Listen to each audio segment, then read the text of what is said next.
गर्मियों का मौसम था। आर्यन, नितिन, नैना, समीर और संजना कॉलेज के 5 दोस्त हिल स्टेशन जाने के लिए निकले थे।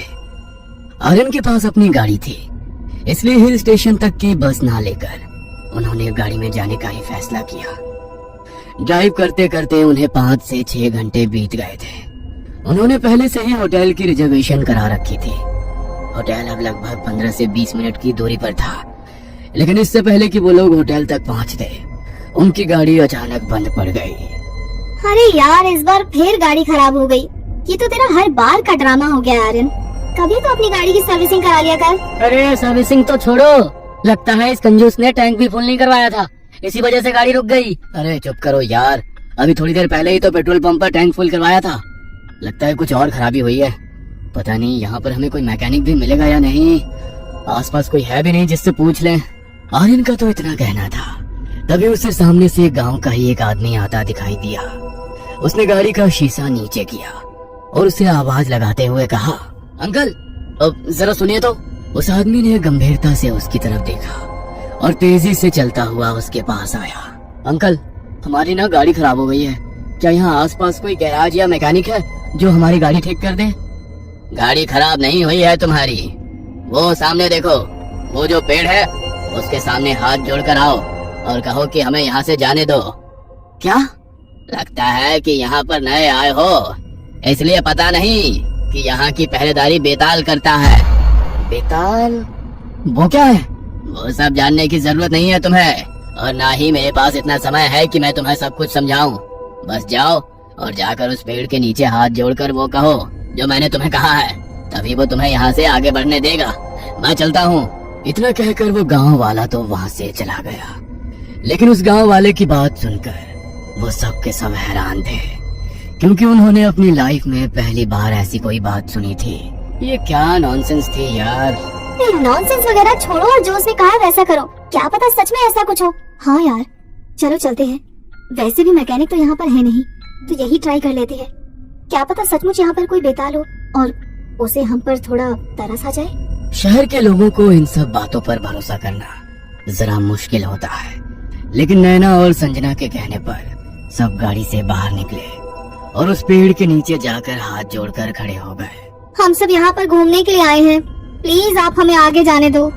नैना के साथ साथ बाकी सब ने भी ऐसा कहा। तभी अचानक से शांत वातावरण में कुछ हलचल सी हुई और उस पेड़ की एक एक पत्ती हवा से इतनी जोर से लहराई कि उसकी आवाज उन 5 के कानों में चुभने लगी। वो आकर अपनी गाड़ी में बैठ गए। तुम सबको क्या लगता है कि अभी गाड़ी स्टार्ट हो जाएगी? पता नहीं, जब भी किसी गांव में आओ तो क्या क्या फालतू की चीजें करनी पड़ती हैं। मैं ऑनलाइन कोई मैकेनिक सर्च करता हूँ। अरे पहले गाड़ी स्टार्ट तो करके देखो। अच्छा, जैसे तो गाड़ी स्टार्ट हो ही जाएगी। बेताल का मजाक उड़ाते हुए आर्यन गाड़ी स्टार्ट करने लगा और गाड़ी स्टार्ट हो गई। ये देखकर वो 5 के 5 हैरान रह गए। अरे ये तो सचमुच स्टार्ट हो गई। गांव की मान्यताएं और परंपरा कुछ भी बेफिजूल नहीं होता। खैर, ये सब तुम लोगों की समझ में नहीं आएगा। हाँ, क्योंकि ये सब तुझ जैसे गंवार की समझ में ही आ सकता है। आर्यन ने गाड़ी आगे बढ़ाई और थोड़ी देर में ही वो अपने होटल में पहुंच गए। होटल के एंट्रेंस में एक बहुत बड़ा मंदिर था, लेकिन मंदिर के अंदर मूर्ति किस देवता की थी किसी को समझ में नहीं आ रहा था, क्योंकि आज से पहले किसी ने उस देवता की मूर्ति को नहीं देखा था। बड़ा ही अजीब मंदिर है, ना तो मंदिर के अंदर पूजा पाठ जैसी कोई चीज रखी है और ना ही कोई रोशनी है। बड़ा ही अजीब सा मंदिर है। आप इस मंदिर पर ज्यादा ध्यान मत दो, इससे जितना दूर रहो उतना आप लोगों के लिए अच्छा होगा। अरे क्यों खाली फोकट लड़कियों को डरा रहे हो? अरे कुछ नहीं है, चलो अपने अपने रूम में चलते हैं। बाकी सब तो उस मंदिर और गार्ड की बातों को इग्नोर करके अपने अपने रूम में चले गए। लेकिन सिक्योरिटी गार्ड की बातें सुनकर नितिन का मन बेचैन सा हो गया। नैना और संजना ने अपना अलग रूम लिया था और तीनों लड़के एक रूम में एक साथ रुके थे। पूरे दिन का ट्रैवल करके उन्हें होटल तक पहुंचते पहुंचते रात हो गई थी, इसलिए सब बहुत थक चुके थे। तो खाना खाते ही सो गए, लेकिन नितिन को नींद नहीं आ रही थी। वो अपने मन में कुछ बड़बड़ा रहा था। आखिर क्या था जिसे मैंने वहाँ पर देखा? मैं अच्छी तरह जानता हूँ कि वो मेरा भ्रम नहीं था। गांव की मान्यताएं और परंपरा कुछ भी बेफिजूल नहीं होता। खैर, ये सब तुम लोगों की समझ में नहीं आएगा। हाँ, क्योंकि ये सब तुझ जैसे गंवार की समझ में ही आ सकता है। इससे पहले कि नितिन आर्यन की बात का कोई जवाब देता, उसकी नजर गाड़ी के रियर मिरर पर पड़ी, जिसमें वो पेड़ बिल्कुल साफ दिखाई दे रहा था, जिसके सामने अभी वो लोग हाथ जोड़कर आए थे। लेकिन जब नितिन ने ध्यान से देखा तो एक 6-7 फीट का बड़ा भयानक दिखने वाला प्राणी जैसे कोई राक्षस उस पेड़ से उल्टा लटका हुआ था और उन लोगों को वहां से जाते हुए देख रहा था। ये देखकर नितिन का कलेजा उसके मुंह को निकल कर आ गया, लेकिन बाकी सब उसकी बात पर यकीन नहीं करेंगे, ये सोचकर उसने कुछ नहीं कहा और अपनी आंखें बंद करके चुपचाप बैठा रहा। होटल पहुंचकर ही उसने अपनी आंखें खोली और होटल पहुंचकर उसने उसी राक्षस जैसे प्राणी का मंदिर देखा तो वो और ज्यादा हैरान रह गया। इसलिए उसके मन में ये जानने की उत्सुकता हो रही थी कि आखिर वो क्या था और क्यों हर कोई उससे इतना डर रहा था।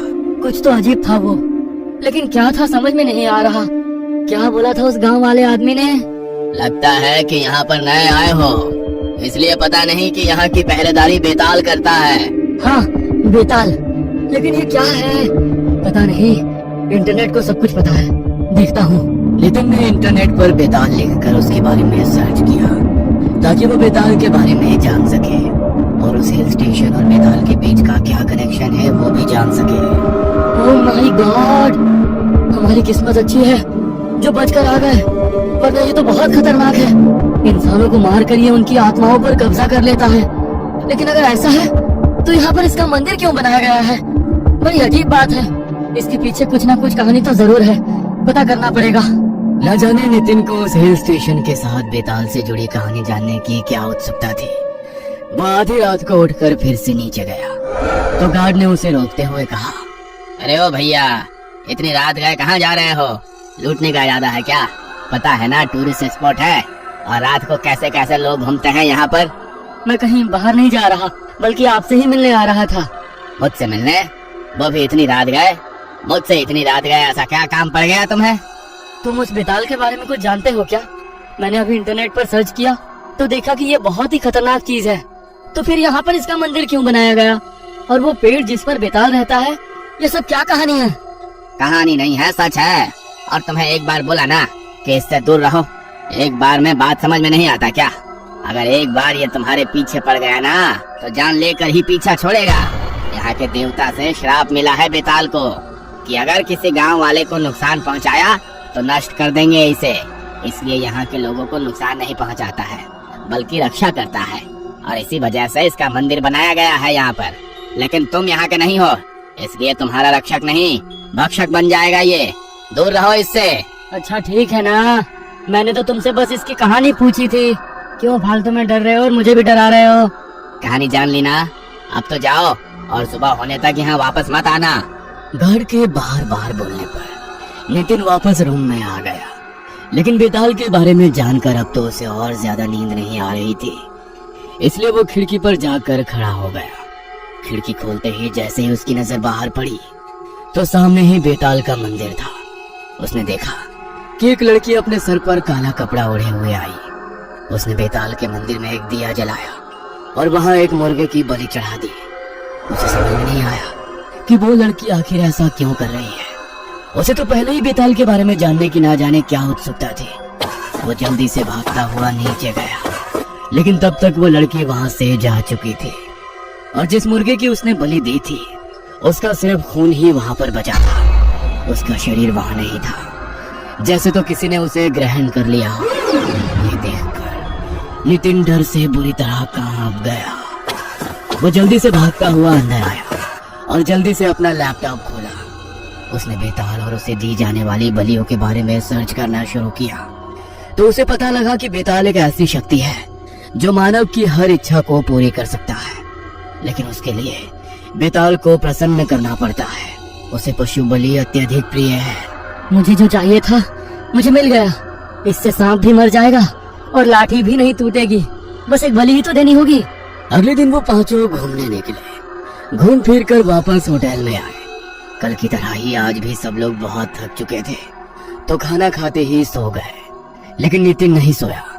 सबके सोने के बाद वो उठा और टैक्सी करके कहीं चला गया।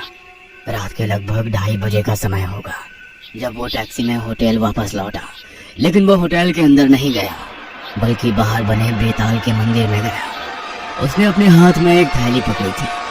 उसने एक जिंदा मुर्गा लिया जिसके हाथ पैर और मुंह बंधा था। उसने बेताल को उसकी बलि चढ़ा दी।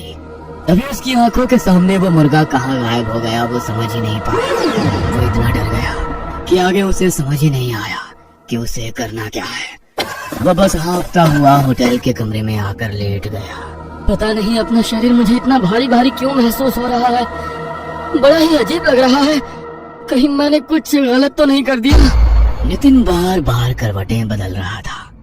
उसे अपना शरीर बहुत भारी महसूस होने लगा। वो हाथ मुंह धोने के लिए वॉशरूम गया, लेकिन जैसे ही उसने आईने में देखा तो डर के मारे उसकी आवाज उसके गले में ही दब कर रह गई। वो चिल्लाना चाहता था लेकिन चिल्ला नहीं पाया। उसके कंधे पर वही बेताल बैठा था जिसे वो अभी थोड़ी देर पहले मुर्गे की बलि देकर आया था।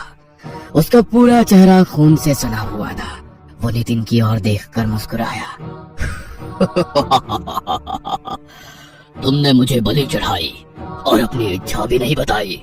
बोलो क्या इच्छा है तुम्हारी, मैं पूरी करूंगा। अगर रात के 3 बजे कोई अपनी आंखों के सामने ऐसा दृश्य देख ले तो उसका डर आप समझ नहीं सकते। नितिन बहुत डरा हुआ था, लेकिन आखिरकार उसी ने तो बेताल की बलि चढ़ाई थी। उसने थोड़ी हिम्मत जुटाई। मुझे अपनी एक इच्छा पूरी करनी है। जानता हूँ कि तुम्हें अपनी कोई इच्छा पूरी करनी है, इसलिए तुमने मुझे बलि चढ़ाई। अब बोलो वो क्या इच्छा है। मुझे ज्यादा इंतजार करना पसंद नहीं। तुम आर्यन को मार दो। मेरे और संजना के बीच में बहुत आता है। वो चाहता है कि मेरी संजना उसकी हो जाए, लेकिन मैं ऐसा होने नहीं दूंगा। इससे पहले कि नितिन अपनी बात खत्म करता, उसने आईने में देखा कि बेताल उसके कंधे पर नहीं बैठा है। उसका कंधा भी अब बिल्कुल हल्का हो चुका है। उसे लगा कि ये सब कुछ शायद उसका कोई भ्रम था। वो वॉशरूम से बाहर आया तो आर्यन का शरीर पूरी तरह सफेद पड़ चुका था और बेताल उसके सीने पर बैठा था। उसके सीने पर बैठकर वो नितिन को देखकर बड़े ही भयानक तरीके से हंस रहा था। मैंने तुम्हारा काम कर दिया, अब मुझे मानव बलि चाहिए। क्या ये क्या कह रहे हो तुम? मानव बलि? लेकिन मैं तो तुम्हें पहले ही बलि दे चुका हूँ ना। आधा ज्ञान हमेशा तकलीफ देता है। पशु बलि से तो मैं जागृत होता हूँ, लेकिन कार्य पूर्ण करने के बाद मुझे मानव बलि चाहिए। मुझे मानव बलि ला कर दो, वरना मैं तुम्हें ही खा जाऊंगा। नहीं, देखो मैं ऐसा नहीं कर सकता। अगर तुम्हें बलि ही चाहिए तो तुम्हें जितने तुम बोलोगे उतने पशुओं की बलि दूंगा, लेकिन मैं किसी इंसान को कैसे बलि पर चढ़ा सकता हूँ? कितने अच्छे इंसान हो ना तुम। अपने दोस्त को बलि पर चढ़ाने से पहले सोचा था क्या? तो अब भी मत सोचो, क्योंकि मुझे इंतजार करना पसंद नहीं। अगर कल रात तक मुझे मानव बलि नहीं मिली तो तुम मेरी बलि बनोगे। बेताल आर्यन के मृत शरीर से खिड़की की तरफ उछला और अपने मंदिर की तरफ प्रस्थान कर गया। नितिन की आंखों के सामने आर्यन का मृत शरीर पड़ा था। उसे देखकर नितिन समझ गया था कि उसने अपनी जलन के चलते बहुत बड़ी आफत मोल ले ली है। समीर बहुत गहरी नींद में था, इसलिए उसकी आंख नहीं खुली। नितिन डर के मारे सो ही नहीं पा रहा था, क्योंकि उसके बगल में ही आर्यन का मृत शरीर रखा हुआ था। लेकिन आर्यन के मृत शरीर से ज्यादा उसे डर किसी और ही बात का था। मानव बलि कैसे चढ़ाऊंगा मैं उसे? मैं कैसे मार सकता हूँ किसी को? पहले ही आर्यन के मरने का पाप मेरे सर पर लग चुका है, अब किसी और को कैसे मार सकता हूँ? लेकिन अगर मैंने किसी और को नहीं मारा तो वो मुझे मार देगा। अगले दिन जब सुबह सबकी आंख खुली तो आर्यन की मौत ने सबको चौंका दिया, क्योंकि जिस तरीके से उसकी मौत हुई थी वो सामान्य नहीं था। उसका पूरा शरीर सफेद पड़ चुका था और आंखें बाहर को निकल कर आ चुकी थी। ऐसा कैसे हो सकता है? ये कोई सामान्य मौत नहीं है। कुछ तो बहुत अजीब हुआ है आर्यन के साथ। वरना ऐसे कैसे हो सकता है कि किसी के मरने पर उसका पूरा शरीर ऐसे सफेद पड़ जाए और आंखें बाहर को निकल कर आ जाए? समझ तो मैं भी नहीं पा रहा कि इसके साथ ये हुआ कैसे, क्योंकि ये सब बेताल का किया हुआ है। लेकिन बेताल को जब तक कोई जागृत ना करे तब तक बेताल यहाँ पर किसी को नुकसान नहीं पहुँचाता। कहीं इसकी किसी के साथ कोई दुश्मनी तो नहीं थी ना? कहीं तुम्हारा दिमाग तो खराब नहीं हो गया है? कुछ भी बोले जा रहे हो। एक तो यहाँ हमारा दोस्त चल बसा और तुम फालतू की बकवास कर रहे हो। बकवास नहीं कर रहा हूँ मैं, सच बोल रहा हूँ। किसी ने जागृत किया है उसे, और हो सकता है कि तुम में से ही किसी ने ऐसा किया हो, क्योंकि तुम लोगों से तो यहाँ पर किसी और को कोई मतलब ही नहीं है। पहली बार यहाँ पर आए हो तो भला कोई और तुम्हारे साथ ऐसा क्यों करेगा? तुम में से ही कोई है जो इस सब का जिम्मेदार है।